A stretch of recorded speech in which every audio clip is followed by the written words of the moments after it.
hear a conversation between a woman and the librarian. Now you have some time to look at questions 1 to 6.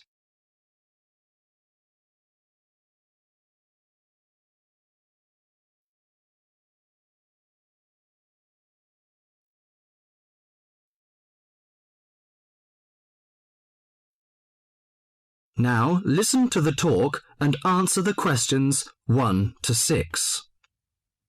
Good morning. Good morning. Can I help you? Yes, I'd like to join the library. We're new to the district, you see. Certainly. Well, all we need is some sort of identification with your name and address on it. Oh dear. We just moved, you see, and everything has my old address. A driving license, perhaps? No, I don't drive. Your husband's would do. Yes, but his license will still have the old address on it. Perhaps you have a letter addressed to you at your new house. No, I'm afraid not. We've only been there a few days, you see, and no one's written to us yet. What about your bank book? That's just the same. Oh dear, and I did want to get some books out this weekend. We're going on holiday to relax after the move, you see, and I wanted to take something with me to read. Well, I'm sorry, but we can't possibly issue tickets without some form of identification. What about your passport? What? Oh, yes, how silly of me. I've just got a new one, and it does have our new address. I've just been to book our air ticket, so I have it on me. Well, that's all right. Your ticket will be ready soon. OK, how many books am I allowed to take out? You can take 4 books out at a time, and you can also get 2 tickets to take out 3 magazines or periodicals. Newspapers, I'm afraid, can't be taken out. Oh, that's fine. Do you have a record library? Some libraries do, I know. Yes, we do. You have to pay a deposit of $5 in case you damage them, but that entitles you to take out 2 records at a time. That's good. Could you show me where your history and biography sections are, please? Yes, just over there to your right. If there's any particular book you want, you can look it up in the catalogue, which you'll find just around the corner. You can also find a touchscreen information service on level 2.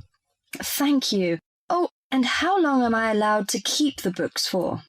Well, the normal loan period is 3 weeks, with 2 weeks extension. Oh dear. We're going away for 4 weeks. Can I renew them now? I'm afraid not. You must do that at the end of 3 weeks. I see. Thank you very much.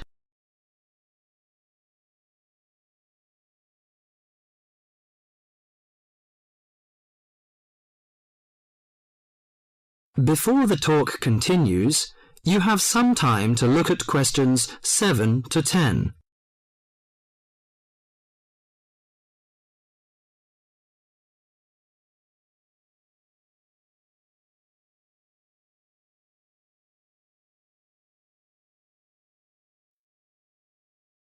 Now listen to the talk and answer the questions 7 to 10.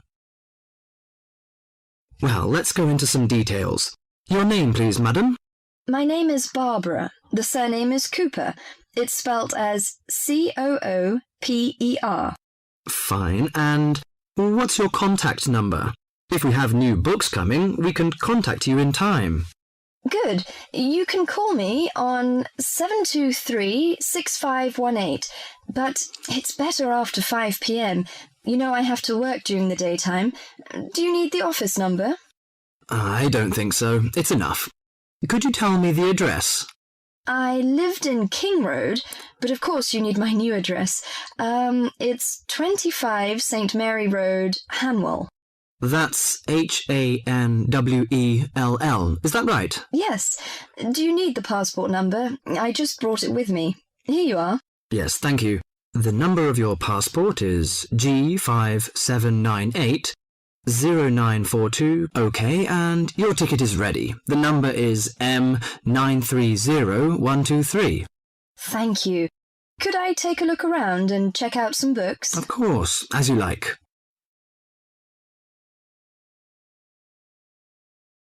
That is the end of part 1. You now have half a minute to check your answers.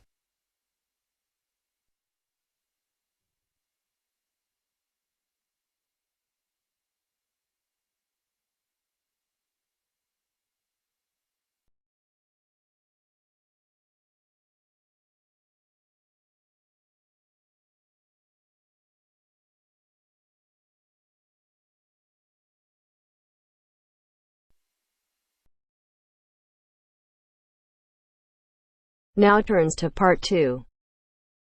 Part 2. You will hear a job interview. First, you have some time to look at questions 11 to 15.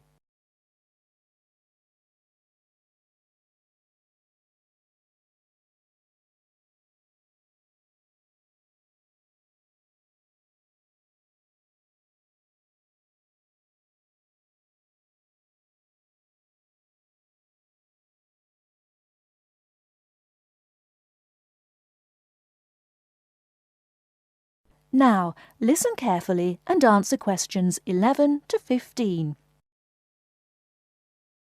Please sit down, Mr. Wilson.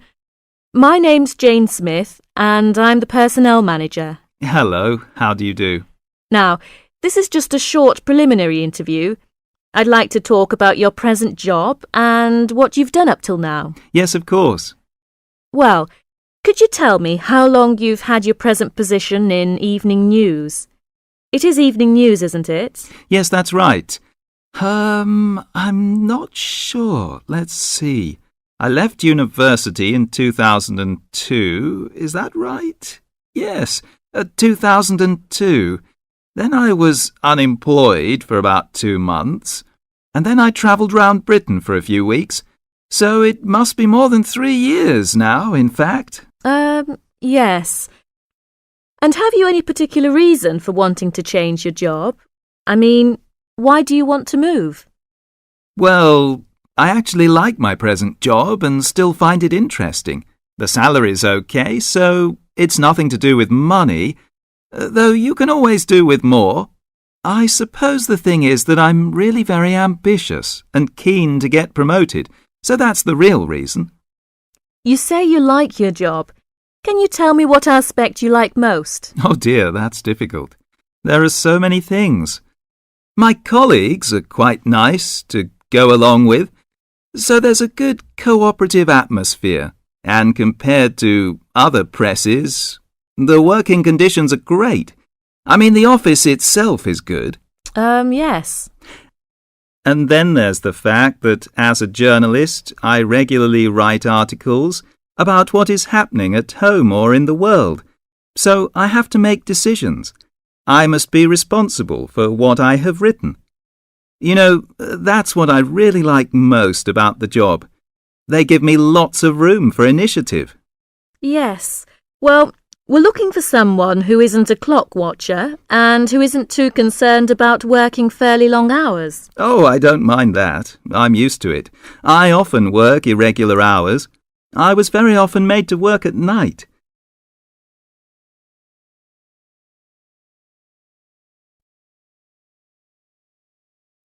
Before you hear the rest of the talk, you have some time to look at questions 16 to 20.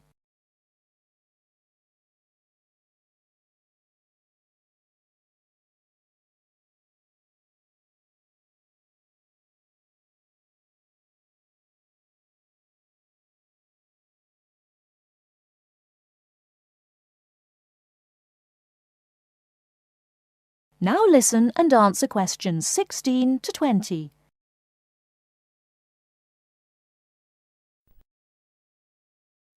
Hi, John. Are you nearly ready? Oh, no. I don't think I'm going to make it tonight. Why?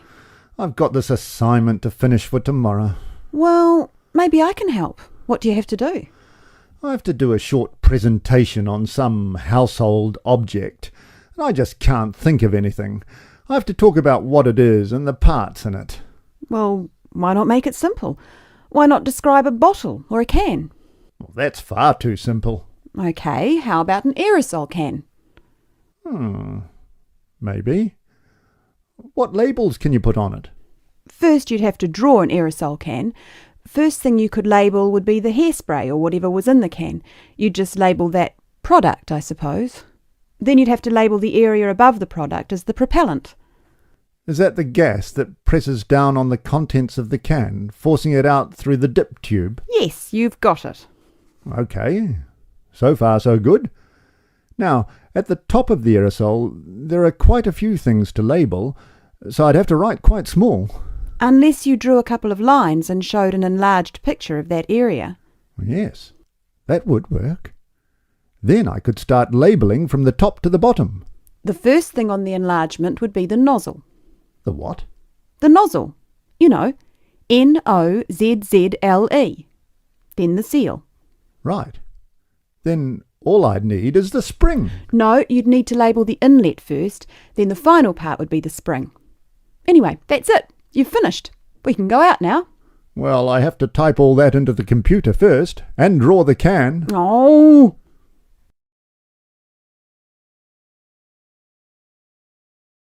That is the end of part 2. You now have half a minute to check your answers.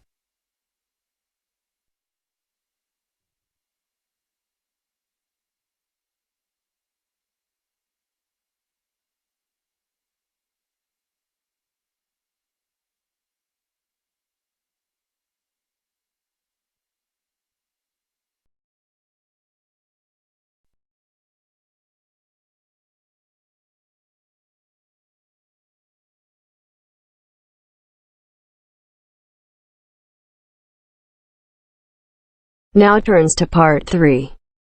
Part 3. First, you have some time to look at questions 21 to 26.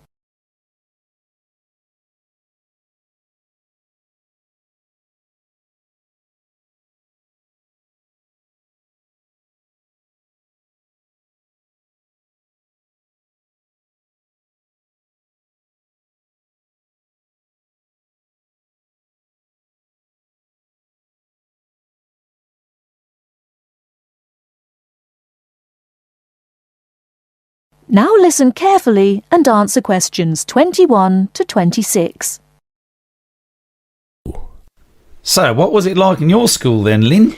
Well, South African schools are very different from schools in Australia. For a start, children don't start their schooling until they are 7, quite a bit later than schools in Australia. What about New Zealand, Gail? We're more like Australia. I can't believe children don't go to school until they are 7. When do the parents get any free time?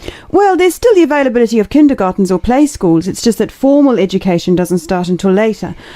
I don't think it's such a good idea for children to have to be too academic at such a young age. They should be able to just enjoy themselves. Well, yeah, but the first school children go to isn't really very academic. It's just an opportunity for children to learn a few basic social skills by playing and learning with other children. Yes, I'd agree with that. I guess being so close, Australian and New Zealand schools must be similar then. Well, I suppose they do share a lot of similarities, but there are also some differences. For example, children in New Zealand go through intermediate school, but in Australia there's only high school. That's right, isn't it, Pat? Yeah, I think so. What about South Africa, Lynn?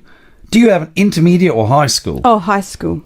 And now the difference between Australian and New Zealand education is that although both countries have state schools and private schools, our private schools are very often run by religious groups, whereas New Zealand schools are secular. That's not true. There are quite a few religious schools in New Zealand. Oh, OK, maybe we are similar. Only a few South African schools have any religious connection, so I guess we're different. Most people go to state schools. Pat, is it true that some people from your country don't have to go to school at all? Well, that's partly true. Because of the geography of Australia, there are a lot of children who do not have access to schools, at least on a regular basis. Instead, they have a form of correspondence education, where the lessons are actually on the radio and the students send their work in by post. That way they get a lot of what they would if they were in the classroom, apart from the interaction. In New Zealand, not all students have to go to school either. Some parents have opted for homeschooling. Oh, is that like correspondence teaching? We don't really have that. Well, we do have correspondence schools, but homeschooling is different. With homeschooling, the parents teach the children and set them homework. They have to present a syllabus to their local education authority before they can do that, but it is becoming a more popular choice for some parents. I suppose it also suits parents' own commitments.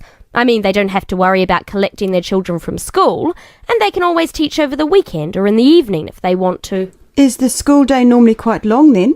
Not in New Zealand, but I think it can be in Australia. Yeah, that's right. I think Australia is unusual in that there are extracurricular activities which you have to go to.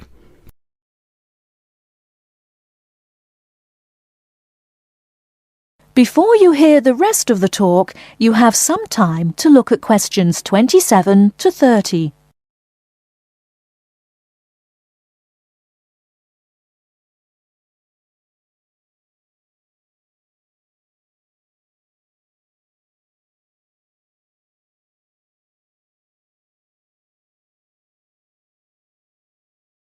Now listen and answer questions 27 to 30.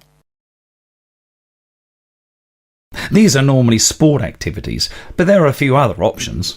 We have activities after school for any student that is interested, but they aren't compulsory. What about in New Zealand, Gail? I had to do some sport every week. I didn't really like it, but it was part of the school day, so I guess that's not so bad. Anyway, I spent 2 years at boarding school, so things were a little different. Boarding school? What was that like? Well, the thing I remember most about it was the strict dress code. There were restrictions on everything. You had to wear a school uniform almost all of the time, and it had to be cleaned and ironed. The length of your skirt had to be no less than 1 inch above your knees when kneeling down.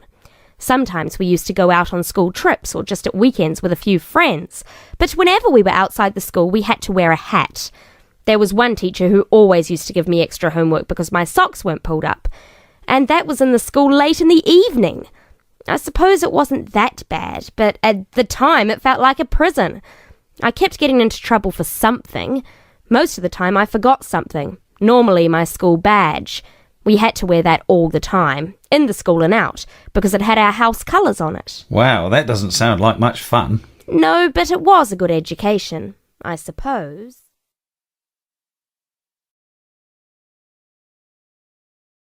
That is the end of part 3.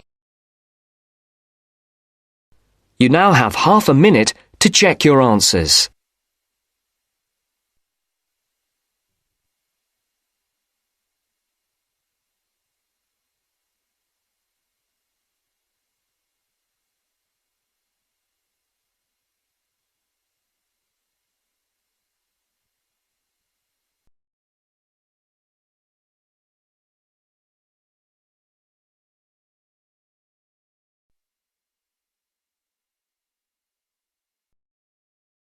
Now turns to part 4. Part 4. You will hear a lecturer talking about dust storms. First, you have some time to look at questions 31 to 36.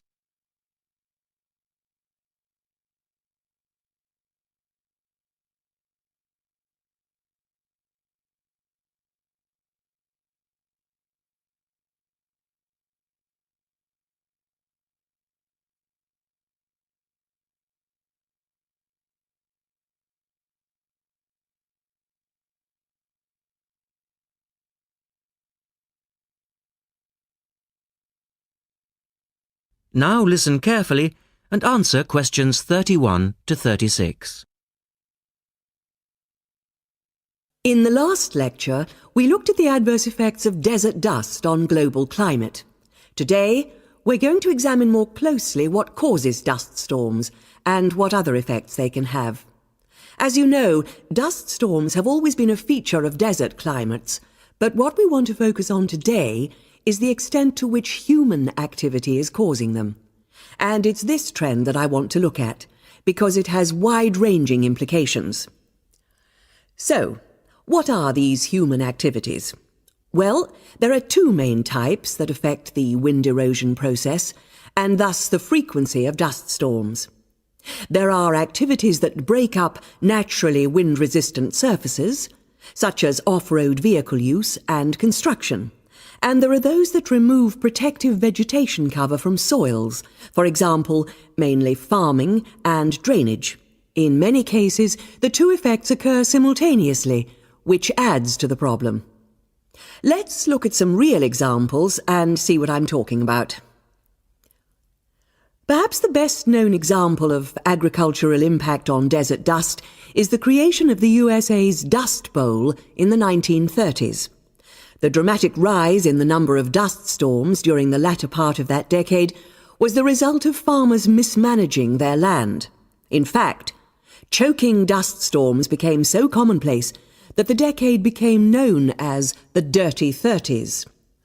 Researchers observed a similar but more prolonged increase in dustiness in West Africa between the 1960s and the 1980s, when the frequency of the storms rose to 80 a year, and the dust was so thick that visibility was reduced to 1,000 meters. This was a hazard to pilots and road users. In places like Arizona, the most dangerous dust clouds are those generated by dry thunderstorms. Here, this type of storm is so common that the problem inspired officials to develop an alert system to warn people of oncoming thunderstorms. When this dust is deposited, it causes all sorts of problems for machine operators. It can penetrate the smallest nooks and crannies and play havoc with the way things operate, because most of the dust is made up of quartz, which is very hard. Another example. The concentration of dust originating from the Sahara has risen steadily since the mid-1960s. This increase in wind erosion has coincided with a prolonged drought, which has gripped the Sahara's southern fringe. Drought is commonly associated with an increase in dust-raising activity, but it's actually caused by low rainfall, which results in vegetation dying off. In the second part, the speaker talks about the drying up of the Aral Sea. Look at questions 37 to 40 and complete the flowchart.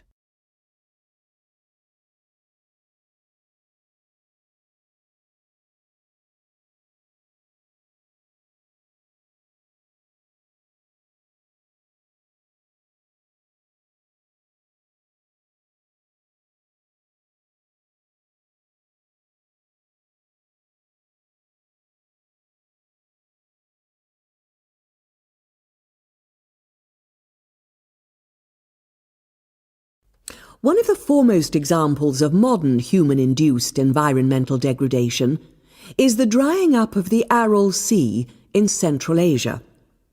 Its ecological demise dates from the 1950s, when intensive irrigation began in the then Central Asian republics of the USSR. This produced a dramatic decline in the volume of water entering the sea from its two major tributaries. In 1960, the Aral Sea was the fourth largest lake in the world, but since that time it has lost 2/3 of its volume. Its surface area has halved, and its water level has dropped by more than 216 metres. A knock-on effect of this ecological disaster has been the release of significant new sources of wind-blown material as the water level has dropped. And the problems don't stop there. The salinity of the lake has increased so that it is now virtually the same as seawater. This means that the material that is blown from the dry bed of the Aral Sea is highly saline. Scientists believe it is adversely affecting crops around the sea because salts are toxic to plants. This shows that dust storms have numerous consequences beyond their effects on climate, both for the workings of environmental systems and for people living in drylands. That is the end of part 4. You now have half a minute to check your answers.